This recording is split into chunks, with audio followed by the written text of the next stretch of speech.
할렐루야. 오늘은 잃어버린 아들이라는 제목으로 말씀을 전하겠습니다. 오늘 본문은 돌아온 탕자로 우리에게 많이 알려진 내용입니다. 유대법은 죄인들과 식사 교제하는 것을 금했는데 예수님은 항상 그들과 함께 했습니다. 왜냐하면 예수님은 죄인들을 구원하기 위해 이 땅에 오셨기 때문입니다. 그런데 바리새인과 서기관들이 그것을 극도로 싫어했습니다. 오늘 본문에서도 바리새인과 서기관들이 수군거리자 예수님이 비유를 통해서 말씀하십니다. 하나님은 죄인들이 회개하고 돌아오는 것을 기뻐하신다는 것입니다. 그러나 바리새인들은 하나님의 그 마음을 끝까지 깨닫지 못했습니다. 오늘 말씀의 메시지가 무엇인지 살펴보겠습니다. 첫 번째, 집 나간 탕자는 돌아왔습니다. 어떤 사람에게 두 아들이 있는데 둘째 아들은 아버지에게 유산을 미리 달라고 요구합니다.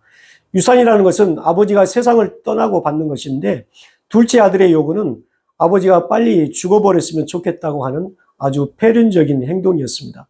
이것은 당시 중동 문화권에서는 용서받을 수 없는 죄악입니다. 그런데 놀라운 것은 아버지가 그 살림을 각각 나눠준 것입니다. 여기에서 살림이란 단어는 헬라어로 비오스인데 생명을 뜻하는 것입니다. 이것은 유산을 나눠주려고 땅을 처분하면서 아버지가 느끼는 감정입니다. 생명이 찢겨나가는 것과 같고 사회적으로 큰 고통을 참은 것입니다. 둘째 아들은 아버지의 고통도 모른 채 자기 몫을 현금으로 바꾸고 먼 곳으로 멀리 떠납니다. 그리고 허랑방탕하게 살면서 순식간에 재산을 탕진했습니다. 그래서 유대인들이 가장 혐오하는 돼지 치는 일을 하고 돼지가 먹는 지엄 열매를 먹고 배를 채우고자 합니다. 그러나 그것도 주는 사람이 없었습니다. 그때 그 아들은 아버지 집에 양식이 풍족한 품꾼이 많다는 것을 떠올리게 됩니다. 지금부터는 아버지의 아들이라 아니하고 나를 품꾼의 하나로 보소서 이렇게 얘기하기로 결심하고 아버지께로 돌아갑니다. 여기서 둘째 아들은 세리와 창기들을 의미합니다. 그리고 하나님을 떠난 모든 사람들을 의미하기도 합니다. 그들은 지엄 열매라는 비참함을 맛보고 죽음 같은 파산을 당합니다. 그런데 여기서 핵심은 집 나간 아들은 돌아왔다는 것입니다. 물론 모든 사람들이 돌아온 것은 아니지만 예수님께 나온 사람이 바로 아버지의 집으로 돌아온 사람들인 것입니다. 둘째 아들처럼 저와 여러분도 돌아온 탕자들입니다. 죄인이었지만 구주이신 예수님을 만난 것입니다. 예수님께 나온 것이 바로 회복의 시작임을 우리가 깨닫기를 바랍니다. 두 번째, 집안의 탕자는 돌아오지 않았습니다. 큰아들은 밭에 있다가 돌아와서 잔치하는 소리를 들었습니다.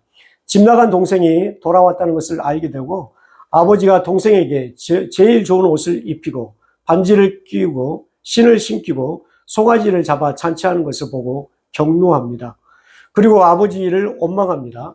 나는 아버지를 섬겨 지금까지 명령을 어김이 없었는데 염소 새끼라도 주어 친구들과 즐기게 하신 적이 없었다고 말합니다. 큰아들이 아버지를 열심히 섬긴 이유가 무엇일까요? 동생도 나갔고 아버지의 재산은 다 자기 몫이라고 생각한 것입니다. 그래서 열심히 일했는데 갑자기 동생이 나타나고 아버지는 그 동생을 집에 받아들입니다. 그래서 항변합니다. 우리 성경에는 빠져 있지만 헬라 원문에는 아버지에게 보소서라고 합니다. 우리말로 말하면 이거 보세요 와 같은 말입니다.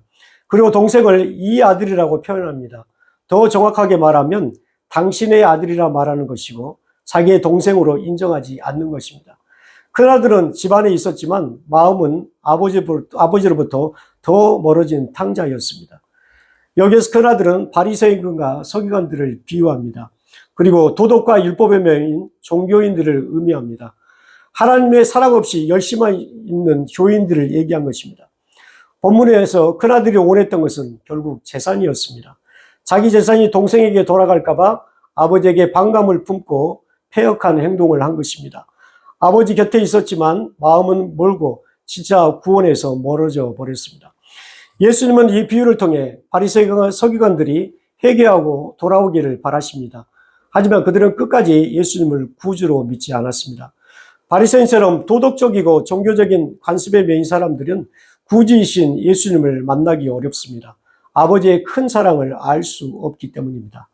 마지막으로 세 번째, 집 나간 아들이 돌아온 것은 아버지의 사랑 때문이었습니다. 아버지는 둘째 아들이 돌아오는 것을 멀리서 바라보았습니다. 날마다 아들을 기다리고 있었던 것입니다. 그리고 측은히 여겨 달려가 목을 안고 입을 맞춥니다. 아버지의 사랑입니다. 여기서 우리는 궁금한 것이 있습니다. 둘째 아들이 방황할 것을 뻔히 알면서도 왜 유산을 나누어 주었을까요?